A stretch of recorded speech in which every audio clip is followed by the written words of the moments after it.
Okay అండి, పాఠంలోనికి వెళ్దాం. పాఠం పేరు దేవుని రాజ్య సువార్త, ప్రకృతిక ప్రజలక. దేవుని రాజ్య సువార్త, ప్రకృతిక ప్రజలక. ఓకేనండి. ఈరోజు క్రైస్తవులుగా ఉన్నవారు దేవుని మాటలు ప్రజలకు వినిపించాలని ఎంతో కష్టపడుతూ వారి యొక్క ఆర్థిక ధనాన్ని, కష్టాన్ని మనుషులకు దేవుని మాటలు ప్రకటించి నిజాన్ని తెలియచేయాలని ఎంతో కష్టపడుతున్నారు. అది మనందరికీ తెలిసిన సంగతే. ఎందుకు ప్రకటిస్తున్నారు దేవుని మాటలు అంటే, వాళ్ళు నిజాన్ని తెలుసుకోవాలి, వాళ్ళు రక్షింపబడాలి. ఓకేనా? ఇంతే కదా. దేవుని మాటలు మనుషులు ప్రకటిస్తే వారు వినుట వలన విశ్వాసం అనేది వారు కలుగుతుంది కనుక వారి ఆత్మలను వాక్యం ద్వారా వాళ్ళు రక్షించుకుంటారు అని మనకి ఈ సంగతి తెలుసు. అయితే ఈరోజు పాఠం పేరేంటి? సువార్త ప్రకృతిక ప్రజలక. ప్రకృతిక ప్రజలక అంటే ప్రజలకు ఓకే, మనకు తెలుసు ప్రజలకు ప్రకటిస్తున్నాం. కానీ టైటిల్లోనే మనం ఆలోచించేసరికి దేవుని రాజ్య సువార్త ప్రకృతిక ప్రజలక అని ఆలోచిస్తున్నప్పుడు ప్రకృతికి అనే మాట వచ్చిందంటే ఖచ్చితంగా బైబిల్లో మనం ఆలోచించాలి. ప్రజలకు మాత్రమేనా సువార్త? ప్రకృతి కూడా వింటుందా? ప్రకృతికి కూడా సువార్త అవసరమా? ప్రకృతికి అవసరమా? మనుషులకు అవసరమా దేవుని మాట? ఎవరికి అవసరం అని మనం ఆలోచించగలిగితే ఏది మనం చెప్పాలన్నా మన నోటి మాటతో కానీ మన ఆలోచనలతో చెప్పకూడదు. ఏదైనా ఒక విషయాన్ని బైబిల్ నుంచి మనం చెప్పాలంటే మనకు తెలిసిన దాన్ని చెప్పకూడదు, మనం అనుకున్న దాన్ని చెప్పకూడదు. ఎవరు చెప్పాలి? బైబిల్ చెప్పాలి. బైబిల్ చెబుతుందా దేవుని రాజ్య సువార్త ప్రజలకు మాత్రమేనా, ప్రకృతికి కూడానా కాదా అని ఆలోచించగలిగితే కొలస్సీలకు రాసిన పత్రిక 1వ అధ్యాయము చూడండి. కొలస్సీలకు రాసిన పత్రిక అపోస్తులుడైన పౌలు 1వ అధ్యాయం 23వ వచనం చదువుకుందాం.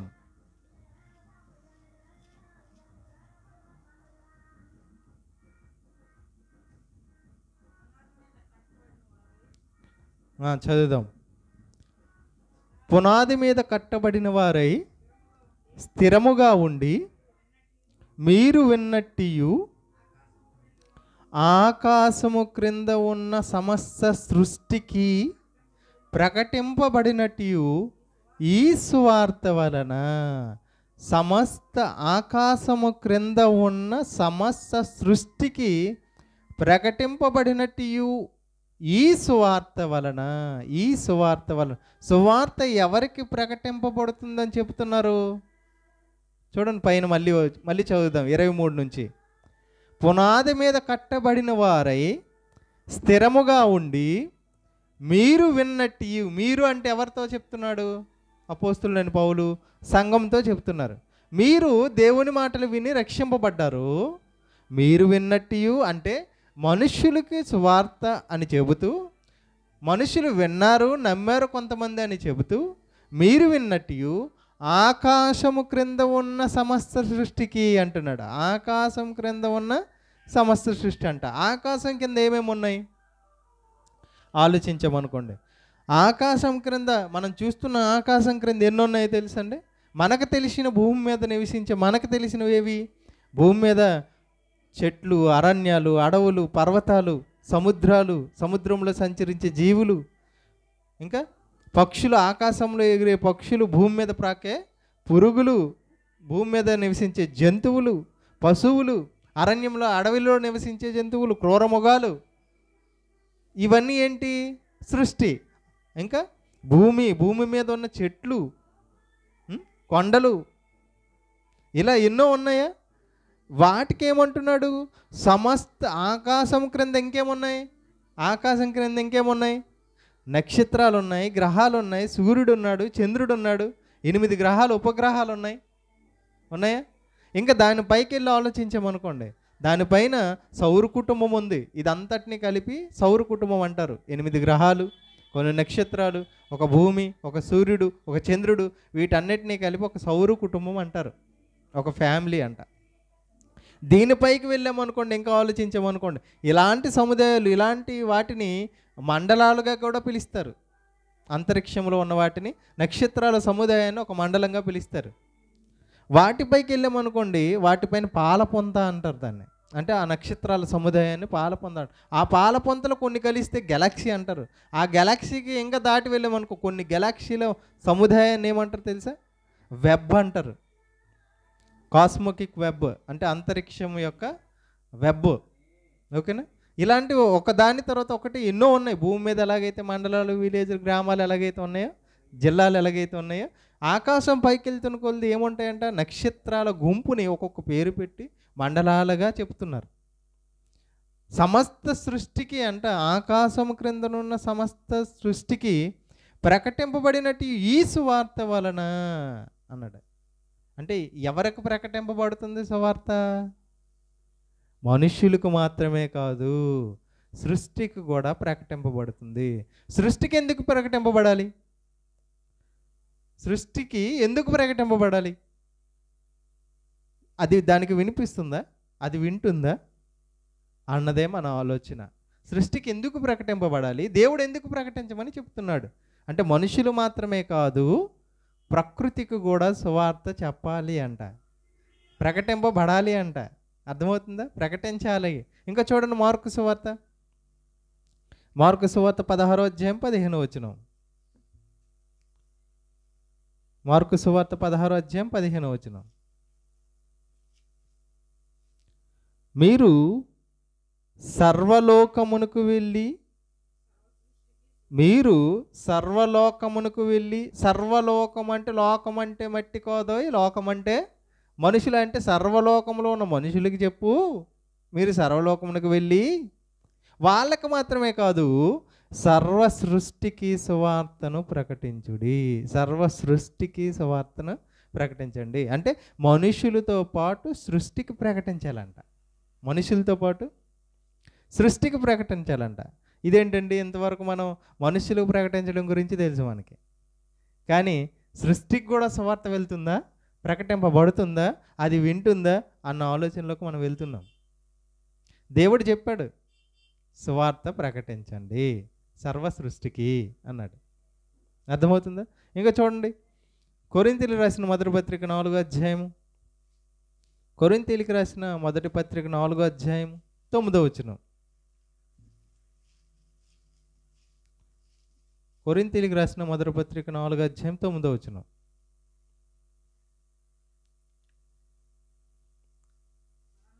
మరణదండన విధింపబడిన వారమైనట్టు దేవుడు అపోస్తులమైన మమ్మును అందరికంటే కడపట ఉంచి ఉన్నాడని నాకు తోచుచున్నది. మేము లోకమునకును, దేవదూతలకును, మనుష్యులకును వేడుకగా ఉన్నాము. ఎవరెవరు చూస్తున్నారని ఇక్కడ అపోస్తులైన పౌలు చెబుతున్నాడో తెలుసండి? ఒకటి కింద నుంచి చదువుకుని వెళ్దాం. ఒకటి మనుష్యులకు ఎవరికి ఉందంట? ఎవరు చూస్తున్నారా? మనుషుల్ని ఎవరు చూస్తున్నారంట? మనుషులు. దేని గురించి మాట్లాడుతున్నాం? అపోస్తులు చేసే విధానాన్ని, తన పనిని ఎవరెవరు చూస్తున్నారో అక్కడ చెప్తున్నారు. మేము చేసే పనులు, మేము చేసే ప్రవర్తన ఎవరెవరు చూస్తున్నారో అక్కడ చెప్తున్నాడు. మనుష్యులకును, దేవదూతలకును, లోకమునకు. ఇక్కడ ఒక లోకం అంటే ఇంతకుముందు చెప్పినట్టు మనుషులే అనుకోండి. ఆల్రెడీ మనుష్యులు చూస్తున్నారని చెప్పాడు, దేవదూతలు అని చెప్పాడు. ఇక్కడ లోకము అంటే సందర్భానుసారంగా సృష్టి. ఎవరిని చూస్తుందంట? దేవుని పరిచర్య చేసే వారిని చూస్తుంది. వేడుకగా ఉన్నాము అని చెప్పుకొస్తున్నాడు అపోస్తులుడైన పౌలు. ఎందుకు అంటే, ప్రకృతి వింటుందా, చూస్తుందా? చూస్తుంది, వింటుంది అని బైబిల్ నిర్ధారణ చేస్తుంది. వాటికి దేవుని మాటలు ప్రకటింపబడుతున్నాయి అని చెప్తున్నాడు దేవుడు కూడా. చూడండి, యెషయా గ్రంథం 1వ అధ్యాయం. యెషయా గ్రంథం 1వ అధ్యాయము 2వ వచనం. యెహోవా మాటలాడుచున్నాడు. ఎవరిని ఆలకించమంటున్నాడు? ఆకాశమా ఆలకించు, భూమి చెవియొగ్గు. ఆకాశానికి దేవుడు చెప్తున్నాడు, భూమికి చెప్తున్నాడు, మనకి చెప్పమంటున్నాడు. అర్థమైందా? నేను చెప్పేశాను, ఆకాశమా ఆలకించు, భూమి చెవియొగ్గు అని దేని గురించి చెప్తున్నాడంటే, మనుష్యులకు చెబుతున్న మాటలకి దేవుడు ఆకాశానికి భూమికి ఆలకించమని చెప్తున్నాడు. అర్థమవుతుంది? అక్కడ యెహోవా చెప్తున్నాడు, భూమి ఆకాశమా ఆలకించు, భూమి చెవియొగ్గు. ఆ తర్వాత మాటలు, నేను పిల్లలను పెంచాను, గొప్పవారిగా చేశాను, వారు నా మీద తిరుగుబడి ఉన్నారని వాళ్ళతో ఎందుకు చెప్తున్నాడు? అర్థమవుతుందా? ఆకాశమా ఆలకించు. ఏ ఆకాశానికి, ఏ భూమికి అయితే దేవుడు చెప్పాడో అదే సృష్టికి దేవుడు మనకు కూడా చెప్పమంటున్నాడు. సర్వలోకమునకు వెళ్ళి సర్వ సృష్టికి సువార్త ప్రకటించండి. ఎందుకు ప్రకటించాలి సృష్టికి? ఎందుకు దేవుడు ఆకాశానికి భూమికి చెబుతున్నాడు? ఆలోచిద్దామా? ఆలోచిద్దాం. మేకా గ్రంథం చూడండి. మేకా గ్రంథం 1వ అధ్యాయము 2వ వచనం. మేకా గ్రంథం 1వ అధ్యాయం 2వ వచనం. ఎందుకు దేవుడు సృష్టిలో ఉన్న వాటికి, సృష్టిలో ఉన్న సమస్తానికి దేవుడు చెప్తున్నాడో చూడండి ఒకసారి. ఎందుకు చెప్పమంటున్నాడో చూడండి ఒకసారి. మేకా గ్రంథం 1వ అధ్యాయం 2వ వచనం. సకల జనులారా ఆలకించుడి, భూమి నీలో ఉన్న సమస్తమును చెవియొగ్గి వినుడి, సకల జనులారా ఆలకించుడి అన్నాడు. మొదటేమన్నాడు? సకల జనులారా ఆలకించుడి అని చెబుతూ వెంటనే ఏమంటున్నాడు? భూమి నీవును నీలోనున్న సమస్తమును చెవియొగ్గి వినండి. ఇదిగో నేను మనుషులకు నా మాటలు చెబుతున్నాను, నా మాటలు వారికి చెబుతున్నాను. సకల జనులారా ఆలకించడానికి ముందన్నాడా? మనుషులారా వినండి అన్నాడు. ఆ మనుషులు చెప్పిన వెంటనే మళ్ళీ ఎవరికి చెబుతున్నాడు? భూమి, ఆ భూమిలో ఉన్న సమస్తము, భూమిలో ఎన్నెన్నో ఉన్నాయి మీకు తెలుసు కదా, సమస్తము ఏమంటున్నాడు? చెవియొగ్గి వినండి. ఎందుకు? మనిషికి చెబుతూ మళ్ళీ సృష్టికి ఎందుకు చెబుతున్నాడు దేవుడు? ఎందుకంటే మనిషి నువ్వెప్పుడు చెప్పావని దేవుడిని అనేసినే అంటాడు. అర్థమవుతుందా? మనిషి చనిపోయిన తర్వాత, పాతాళానికి వెళ్ళిపోయిన తర్వాత, ఏటయ్యా నువ్వు మేమేం చేసామని నువ్వు మమ్మల్ని పాతాళంలో వేస్తున్నావు అని దేవునికే వ్యతిరేక అవుతాడన్న సంగతి ఎవరో తెలుసు? దేవుడు తెలుసు. దేవుడు తెలుసు కనుక దేవుడు ముందే ఏం చెప్తున్నాడు? చెప్పినప్పుడే, మనుషులకి చెబుతున్నప్పుడే, భూమి ఆకాశమా మీరు కూడా వినండి. వింటున్నాం, రెడీ అంటూనే అవి. తర్వాత ఏమంటున్నారు చూడండి. ప్రభువగు యెహోవా మీ మీద సాక్ష్యము పలుకబోచున్నాడు. పరిశుద్ధాలయములో నుండి ప్రభువు మీ మీద సాక్ష్యము పలుకబోచున్నాడు. దేనికి వినమంటున్నాడంటే, ఇదిగో సాక్ష్యం.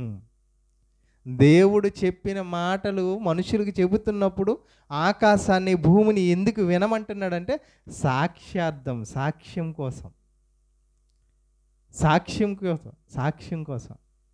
అర్థమవుతుందా? అంటే మనము కూడా సువార్త ప్రకటిస్తున్నప్పుడు ఏమేమి వింటున్నాయి? అయితే మనుష్యులు మాత్రమే వింటున్నారు, మనుషులు లేకపోతే మేము చెప్పము అనుకుంటున్నారు చాలామంది. దేవుని మాటలు మనుషులు వింటే చెబుతామండి, వినకపోతే ఎలా చెబుతాము అని కొంతమంది వీధుల్లో ఎవరు లేరు అనుకోండి చెప్పరండి.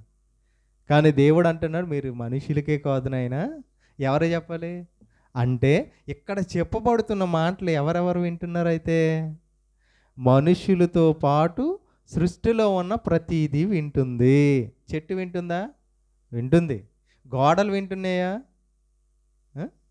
ఆలోచిద్దాం. గోడలు వింటున్నాయి లేదా ఆలోచిద్దాం. ఆకాశం వింటుందా? ఈ మాటలు కొద్ది దూరం వెళ్తాయి. ఈ మాటలు ఎంత దూరం వెళ్తాయి? కొద్ది దూరమే వెళ్తాయి. ఈ సౌండ్ ఎంతవరకు వెళ్తుందో, 1/2 మీటర్ వరకు, 500 మీటర్స్ దూరం వెళ్తే వెళ్ళొచ్చు, అంతవరకే వినిపిస్తుంది. కానీ సువార్త ఎక్కడి వరకు వినిపిస్తుందంట? సర్వ సృష్టికి, ఆకాశము క్రిందనున్న ప్రతిదీ వింటుందంట. అంటే ఇక్కడ మాట్లాడే మాటలు పైనున్న ఆకాశం అంచు వరకు వెళ్ళిపోతుందంట. అర్థమవుతుందా? సాక్ష్యంగా ఎక్కడి వరకు వెళ్ళిపోతుంది? ఆకాశమా వినుము అన్నాడంటే ఆకాశం ఎక్కడ ఉంది? అన్నీ దాటుకొని వెళ్ళాలి. సూర్యుడు, చంద్రుడు, గ్రహాలు, నక్షత్రాలు అన్నీ దాటుకొని వెళ్తే అది ఆకాశపు అంచు. అక్కడ వరకు సాక్ష్యంగా వెళ్ళిపోతుంది దేవుని మాట. ఇంకా చూద్దాం, ఇంకా చూద్దాం. ద్వితీయోపదేశకాండము 4:26 ద్వితీయోపదేశకాండం 4:26 ద్వితీయోపదేశకాండం 4:26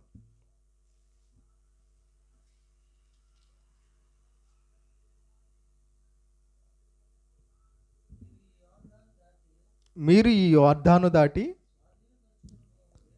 స్వాధీనపరుచుకొనబోవు దేశములో ఉండకుండా త్వరలోనే బొత్తిగా నశించిపోదురని భూమి ఆకాశములను మీ మీద సాక్షులుగా ఉంచుచున్నాను. ఎవరిని ఉంచుతున్నాడు దేవుడు? భూమి ఆకాశములను ఎవరి మీద సాక్ష్యాలుగా ఉంచుతున్నాడు? ఆ దేవుని మాటలు చెబుతున్నప్పుడు వినని జనాంగమైన వినిన జనాంగమైన ప్రతి ఒక్కరి మీద ఎవరిని సాక్షులుగా ఉంచుతున్నాడు దేవుడు? భూమి ఆకాశములను ఇంకా ఇదేంటండి, భూమి ఆకాశములు వెంటాయండి? డౌట్ మనకి. భూమి ఆకాశాలు వెంటాయో వినవో డౌట్, అంతేనా కాదా? ఇప్పుడు మీరు వెంటాయో వినవో మీకు అర్థం కావడానికి కొన్ని విషయాలు చెప్తాను చూడండి. మన దగ్గర మొబైల్ ఫోన్ ఉందండి, మొబైల్ ఫోను ఉంది. మొబైల్ ఫోను మన మాట వింటుందా? విందా? బాగా ఆలోచించండి. మొబైల్ ఫోను మన మాట వింటుందా? రికార్డింగ్ అనేసి ఉంది ఆప్షన్ మనకి. అందులో ట్యాప్ చేసిన వెంటనే వాయిస్ రికార్డింగ్ అవుతుందా? అంటే ఏం చేస్తుంది అది? సాక్ష్యం రెడీ చేసుకుంటుంది. అంటే నీ మాటలన్నీ వినేస్తుంది. ఏది? ఒక్క వాయిసేనా? ఈరోజు మనం వీడియో తీస్తున్నాం, నా వీడియో ఎక్కడికో వెళ్ళిపోతుందా?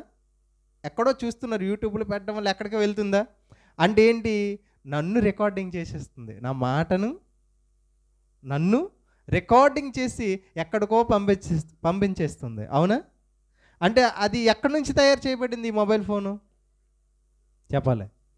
మొబైల్ ఫోన్ ఎక్కడి నుంచి తయారు చేయబడింది? భూమిలో ఉన్న కొన్ని వస్తువుల ద్వారా తయారు చేయబడింది. భూమిలో ఉన్న వస్తువులకి రికార్డింగ్ చేసే శక్తి ఉందా? మాట వినే శక్తి ఉందా? ఉందా లేదా? ఉంది. మనకి యథార్థంగా సాక్షి మన ముందే ఉంది. అంటే ప్రతి వస్తువు వింటుందా? వింటుంది. అంటే మనమేమనుకుంటామంటే, ఎవరితోనైనా మనం మాట్లాడేటప్పుడు ఒక 10 మంది ఉన్నారు అనుకోండి, వాళ్ళతో మాట్లాడిన తర్వాత ఒకరు ఎవడైనా వచ్చి సీక్రెట్ చెప్పాలనుకోండి, ఏం చేస్తాడు? మనల్ని సైడ్కి రారా అని చెప్తాడు. మనమేమనుకోండి, సైడ్కి వెళ్తాం.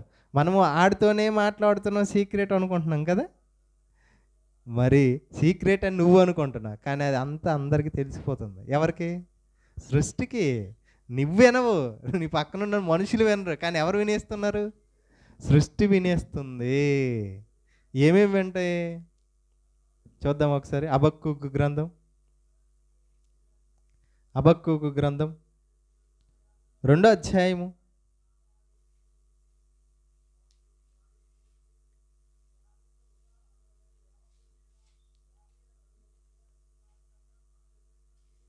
11వ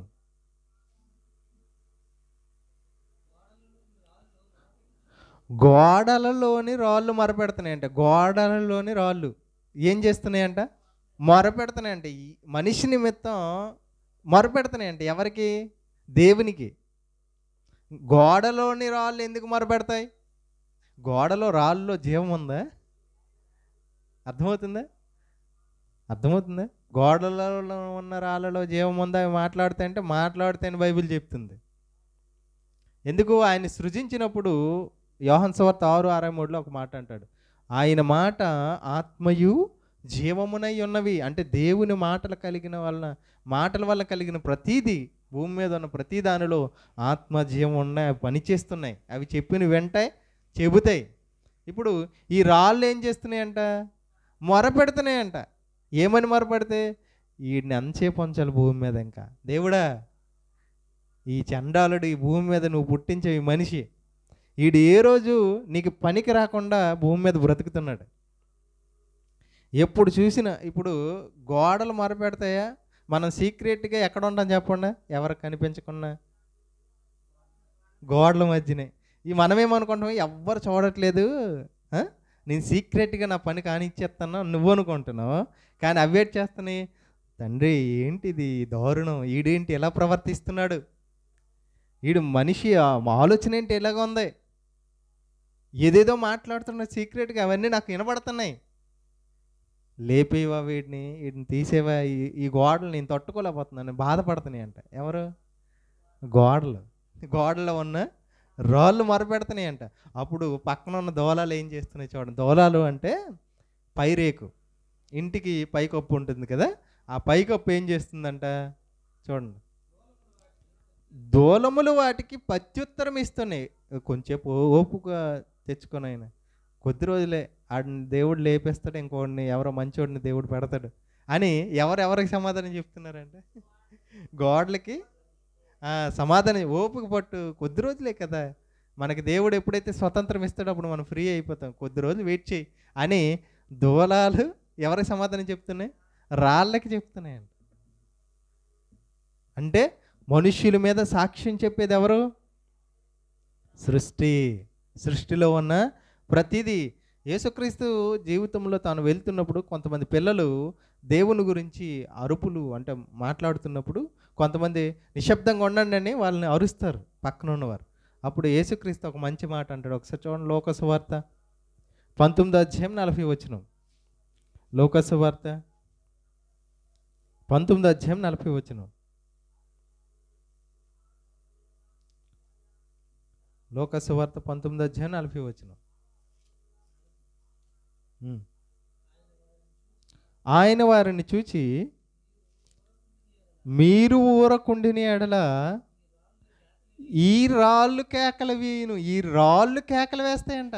ఇగో మీరు వాళ్ళని ఆపుతున్నారు, వాళ్ళను ఊరకుండమని మీరు చెప్తున్నారు. వాళ్ళు ఊరుకుంటే ఎవరు కేకలేస్తాయి?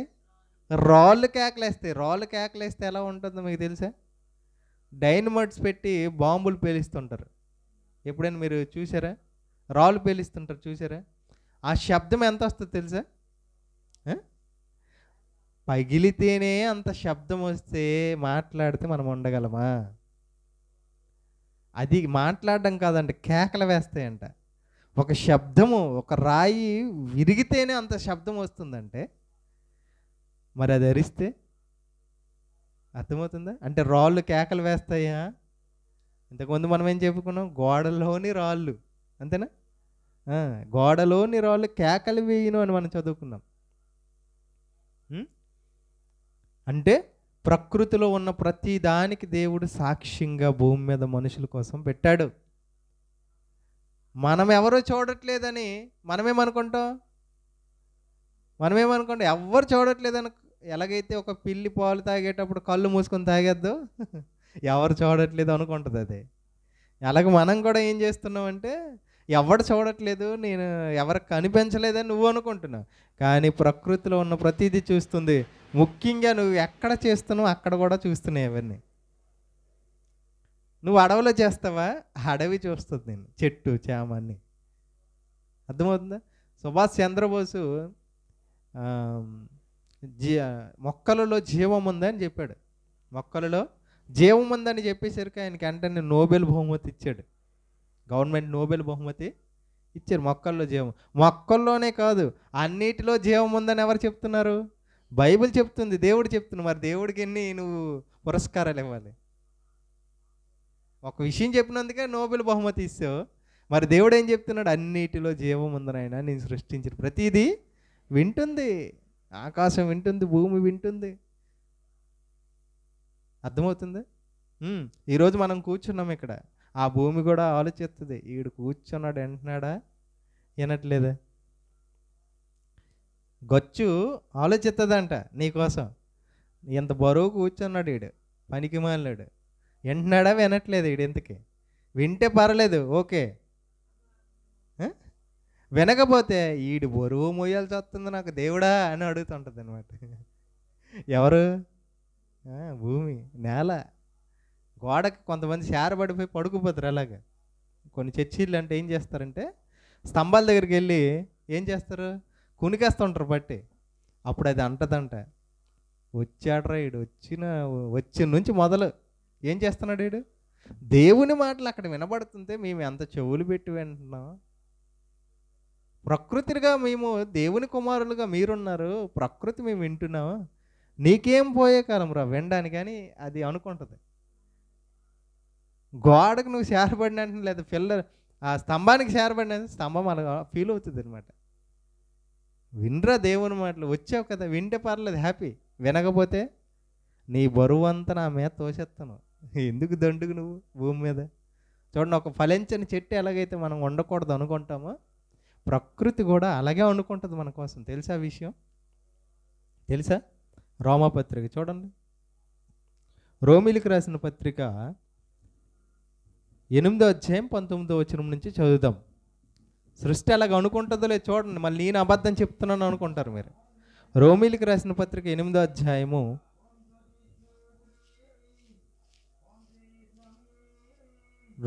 రోమిలికి రాసిన పత్రిక 8వ అధ్యాయము 19 నుంచి చదువుదాం.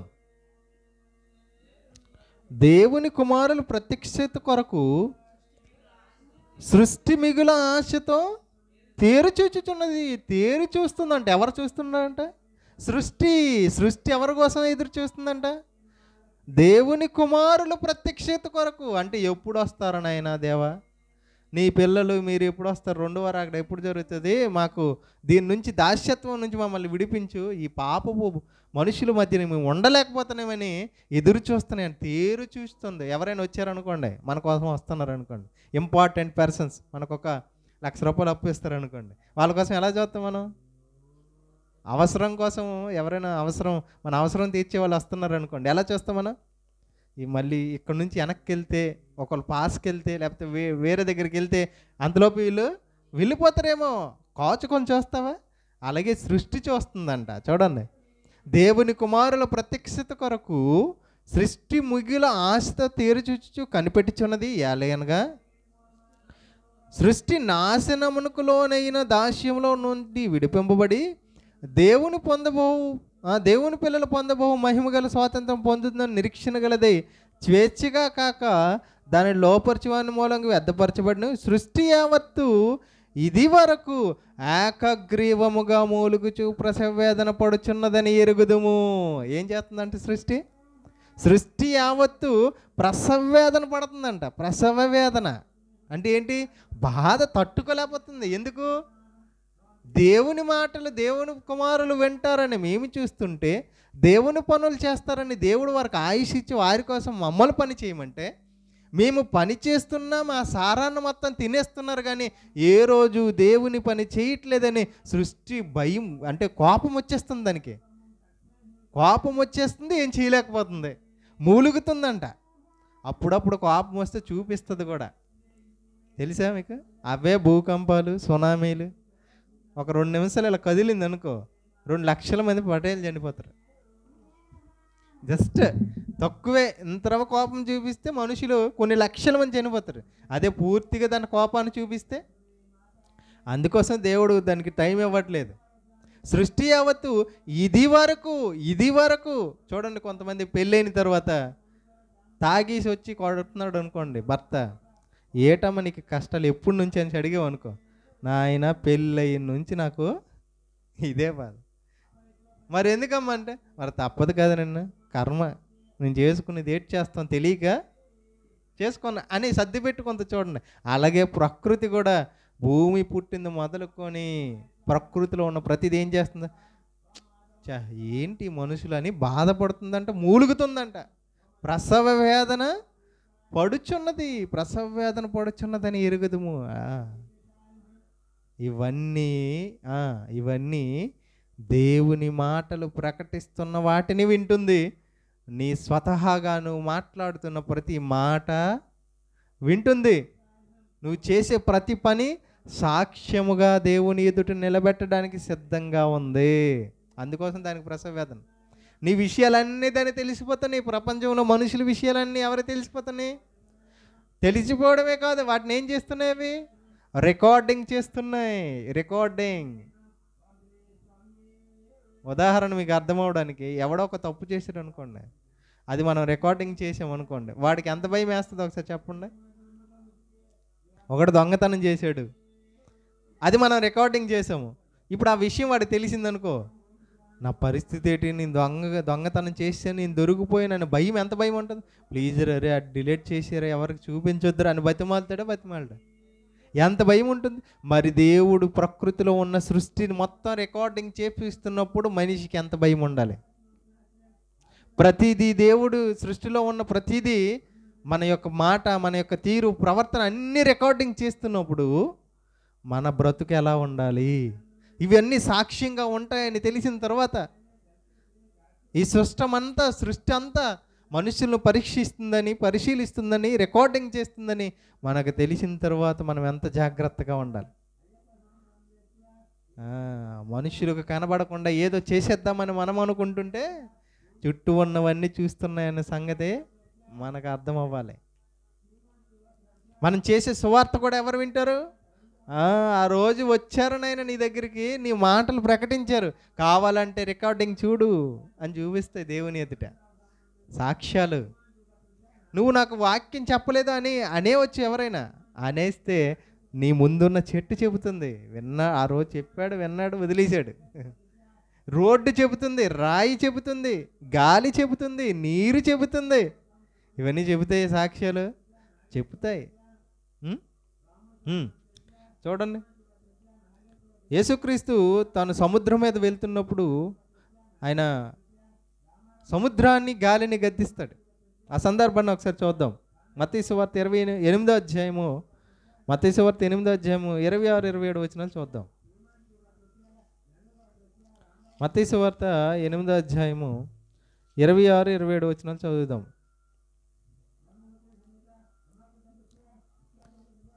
అందుకైన అల్ప విశ్వాసులారా ఎందుకు భయపడుచున్నారని వారితో చెప్పి లేచి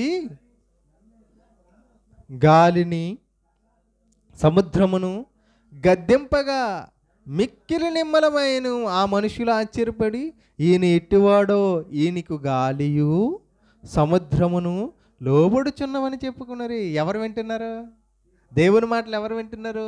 యేసు చెప్పిన మాట ఎవరు విన్నారు? గాలి సముద్రం నిమ్మలమైపోయి నిశ్శబ్దంగా ఉందంట, లోబడిపోయిందంట. మనుషులు లోబడరు, కానీ ఎవరు లోబడుతుంది? దేవుని మాటలకు సృష్టి లోబడుతుంది, కానీ దేవుని మాటలకు మనుష్యులు లోబడడం లేదు. మరి ఇలాంటి వారిని ఏం చేయాలి? సాక్ష్యాలుగా ఉంచాలా? వీటిని ఉంచి వీళ్ళు ఎదుట ఇదిగో లేదు అంటే సాక్ష్యం ఎవరి నుంచారు తెలుసా? మనుష్యులు కాదు. ఈ మనుషులు డబ్బులు ఇస్తే ఒకలా చెప్తారు సాక్ష్యం, అన్యాయపు తీర్పు చేస్తారు, అన్యాయంగా సాక్ష్యం చెప్తారు, న్యాయమని సాక్ష్యం చెప్తారు. వీళ్ళు నిలకడగా ఉండరు, కానీ ప్రకృతి నిలకడగా ఉంటుంది. దేవుడు చెప్పిన ప్రతి ఆజ్ఞను నెరవేరుస్తుంది అవి. అందుకోసం దేవుడు వాటిని సాక్ష్యంగా ఉంచాడు. నువ్వు ఎక్కడికి వెళ్ళిపోతావు? సముద్రం లోపలికి వెళ్ళిపోతావా? అవి సముద్రంలో నీరు నీకోసం సాక్ష్యం చెప్తుంది, చేపలు నీకోసం సాక్ష్యం చెప్తే. అడవుల్లోకి వెళ్తావా? అడవుల్లో చెట్లు, జంతువులు, ఆకాశం పైకి గ్రహాల్లోకి వెళ్తావా? గ్రహాలు, నక్షత్రాలు సాక్ష్యం చెప్తాయి. భూమి లోపల దిగిపోతావా? భూమిలో ఉన్న మట్టి సాక్ష్యం చెప్తుంది, రాయి సాక్ష్యం చెప్తుంది, ఖనిజాలు, వెండి, బంగారం ఉన్నాయి, అవన్నీ సాక్ష్యాలు చెప్పేస్తాయి. ఎక్కడికి వెళ్ళిపోతావు? ఎక్కడికి తప్పించుకొని పారిపోయి దేవునికి కళ్ళ మూసి దేవునికి కడపడకుండా దేవునికి అన్యాయం చేస్తూ బ్రతకడానికి నీకు ఛాన్స్ లేదు. ఎందుకంటే ప్రకృతిని, సృష్టిని కలిగించిన దేవుడు సృష్టిని సాక్ష్యంగా మనిషి మీద సాక్ష్యంగా ఉంచాడు. అర్థమవుతుందా? ఇంకా చూద్దామండి. మీకా గ్రంథం 6వ అధ్యాయము, మీకా గ్రంథం 6వ అధ్యాయము 1-2 వచనాలు చూడండి. మీకా గ్రంథం 6వ అధ్యాయము 1-2 వచనాలు. యెహోవా సెలవిచ్చిన మాట ఆలకించుడి, నీవు వచ్చి పర్వతములను సాక్ష్యము పెట్టి. అంటే అక్కడెవరు చేస్తున్నారు అంటే పర్వతాల్లో నివసించేవారు, భూమి మీద ఉన్న మనుషులు చూస్తారేమో. కొండల్లోకి వెళ్ళి పాపం చేసిన వారు కూడా, తప్పుడు పనులు చేసిన వాళ్ళు కూడా ఉంటారు. కాబట్టి ఎవరికి చెప్తున్నాడు దేవుడు? పర్వతములను సాక్ష్యం పెట్టి వ్యాజ్యమాడము, కొండలకు నిస్వరము వినబడనిమ్ము. ఎవరు వింటారంటే, అబ్బాయి అంత పెద్ద కొండ మా ఇంటి వెనకలో ఉంది, త్రవ్వుకొని పునాదులు వేసుకొని కట్టుకుంటాను అని మనం అనుకుంటాం. కానీ ఆ ప్రకృతిలో ఉన్న కొండలు కూడా ఏం చేస్తాయంట? మీ స్వరం వింటాయి. పర్వతాలు సాక్ష్యాలు. ఇంకా చెప్తున్నాడు చూడండి, తన జనుల మీద యెహోవాకు వ్యాజ్యం కలదు, ఆయన ఇశ్రాయేలు మీద వ్యాజ్యం ఆడుచున్నాడు, నిశ్చలములై భూమికి పునాదులుగా ఉన్న పర్వతములారా యెహోవాడు వ్యాజ్యము ఆలకించుడి. ఎవరికి ఆలకించమన్నాడు? పర్వతాలకి, కొండలకి. అవి వింటాయా? అవి వింటాయి. అర్థమవుతుందా? ప్రకృతిలో ఉన్న ప్రతిదీ వింటుంది. దాని నెట్వర్క్ ఎంత పెద్దదో తెలుసా? దాని నెట్వర్క్, నీ నెట్వర్క్ అంటే నీ గురించి నీకు ఏదైనా అవసరం అనుకోండి, నీ నెట్వర్క్ ఎంత? కొద్దిమంది, అంటే కొంతమంది మనుషులకే నువ్వు తెలుసు. కానీ దాని యొక్క సృష్టి యొక్క నెట్వర్క్ ఎంత ఉంది? చూడండి, కీర్తనల గ్రంథం 19వ అధ్యాయం, కీర్తనల గ్రంథం 19వ అధ్యాయం మొదటి నుంచి చదువుతాం. కీర్తనల గ్రంథం 19వ అధ్యాయం మొదటి నుంచి. ఆకాశములు దేవుని మహిమను వివరించుచున్నవి, అంతరిక్షము ఆయన చేతి పనుని ప్రచురపరచుచున్నది. పగటికి పగలు బోధ చేయుచున్నది, రాత్రికి రాత్రి జ్ఞానం తెలుపుచున్నది. వాటికి భాష లేదు, మాటలు లేవు, వాటి స్వరం వినబడదు. వాటి కొలనూలు భూమి అందంతటా వ్యాపించి ఉన్నది. ఎంత ఎంత సృష్టి ఎక్కడెక్కడ ఉంది? మొత్తం ఉంది. ఎక్కడ లేదని చెప్తావు, దాని నెట్వర్క్ ఎక్కడికైనా వెళ్ళిపోద్ది. చూడు, మన నెట్వర్క్ మొబైల్ నెట్వర్క్ ఉందనుకోండి, కొన్ని ఏరియాలో సిగ్నల్ అందుతుంది, కొన్ని ఏరియాలో సిగ్నల్ అందదు. కానీ సృష్టి యొక్క నెట్వర్క్ భూమి అందంతటా, ఇంకా లోక దిగంతముల వరకు వాటి ప్రకటనలు బయలు వెలుచున్నవి. అంటే ఒకదానితో ఒక చెప్పుకున్న మాటలు ఎక్కడికైనా వెళ్ళిపోతాయంట. అంత పెద్ద నెట్వర్క్ ఎవరిది? సృష్టిది. అందుకోసం దాన్ని దేవుడు సాక్ష్యంగా పెట్టాడు. ఇంకా ద్వితీయోపదేశకాండం 32వ అధ్యాయం 1వ వచనం. ద్వితీయోపదేశకాండం 32వ అధ్యాయం 1వ వచనం.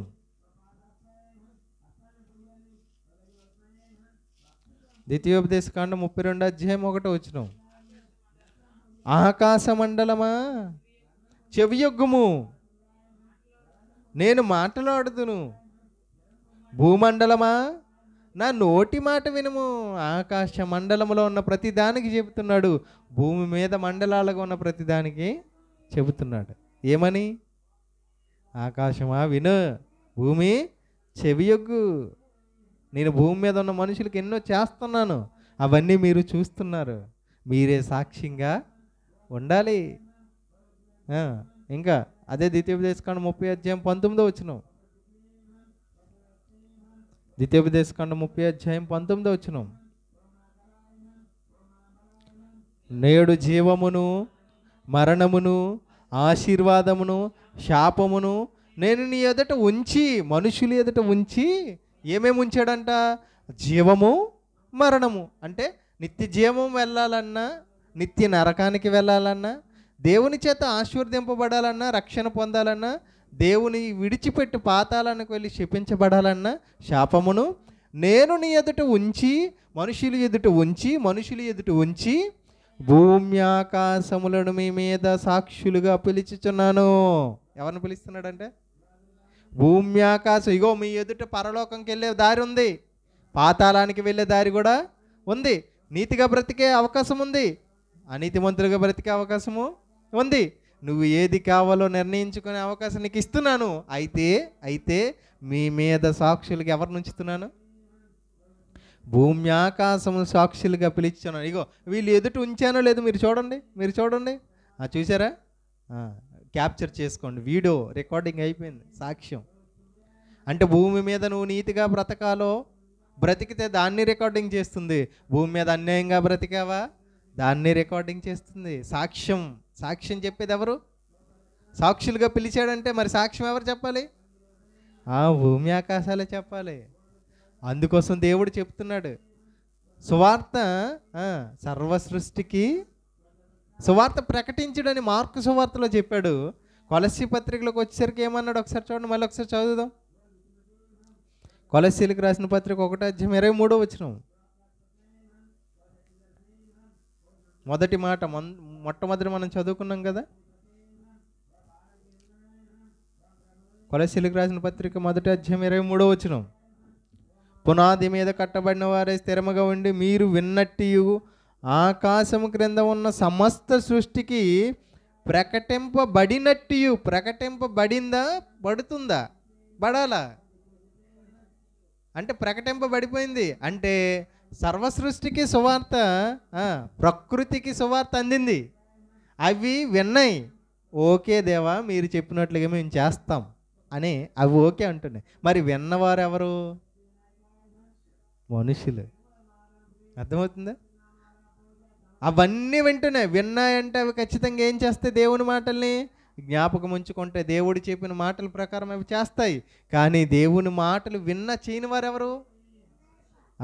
అంటే మనము చెబుతున్న సువార్త మనుషులకే కాదు, అవి సాక్షార్థంగా ఉండడానికి ప్రకృతి కూడా వింటుంది.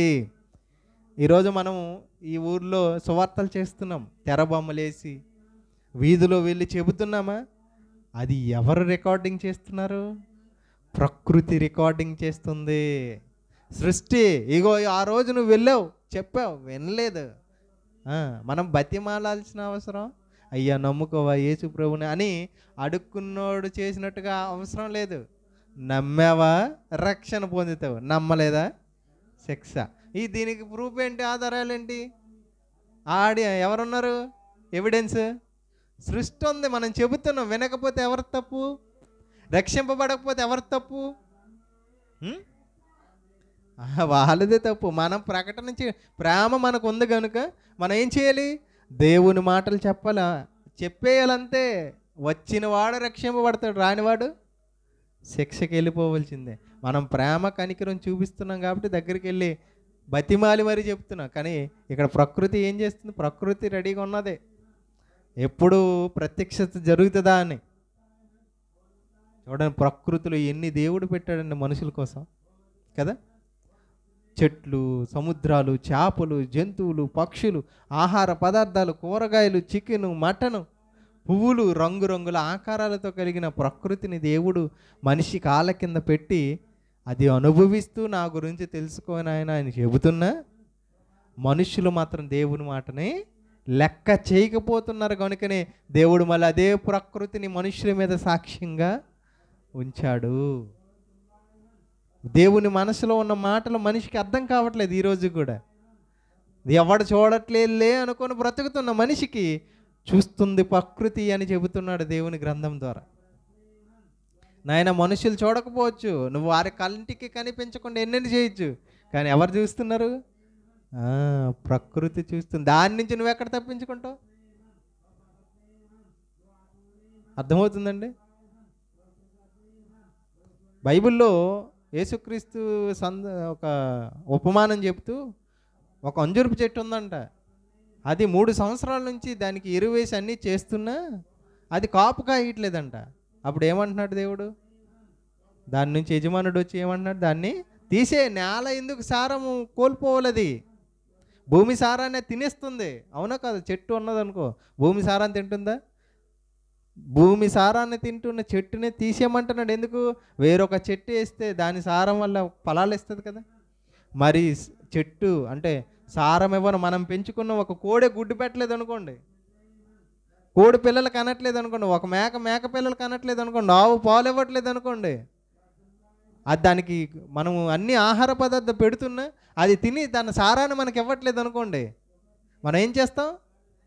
తీసేస్తాం దాన్ని. మనకు వద్దు ఇది. ఎందుకు? సారం రావట్లేదు. మరి వాటిలోని సారం రాలేదని నువ్వు ఎంత కష్టపడి బాధపడుతున్నావే. మరి దేవుడు ఎన్ని ప్రకృతిలో పెట్టి నీకు భూమి మీద దేవుని కోసం బ్రతకాలని ఎన్నో ఆహార పదార్థాలు ఇచ్చి నీ సారాన్ని భూమి మీద వెదజల్లాలని దేవుడు నీకు ఇస్తే నువ్వేం చేస్తున్నావు ఈ జీవితంలో? మరి నీలాంటి దేవుడు ఉంచుతాడా భూమి మీద?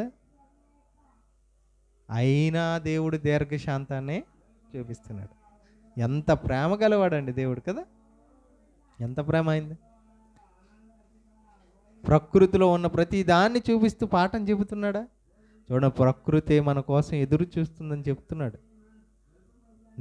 నువ్వు పెంచుకున్నవే నీకు సారం ఇవ్వనప్పుడు, నువ్వు అలా చేసినప్పుడు మరి నిన్ను పెంచుతున్న దేవుడు, నిన్ను పోషిస్తున్న ప్రకృతి ద్వారా పోషిస్తున్న దేవుడు మరి నిన్నెలా ఏం చేస్తాడో ఒకసారి ఆలోచించండి. కాబట్టి ప్రియులారా, సువార్త, రాజ్య సువార్త ప్రజలకే కాదు, ఎవరికి? ప్రకృతికి కూడా అదే మన మీద సాక్ష్యము చెబుతుంది. ఓకే, ప్రార్థన చేసుకుందాం.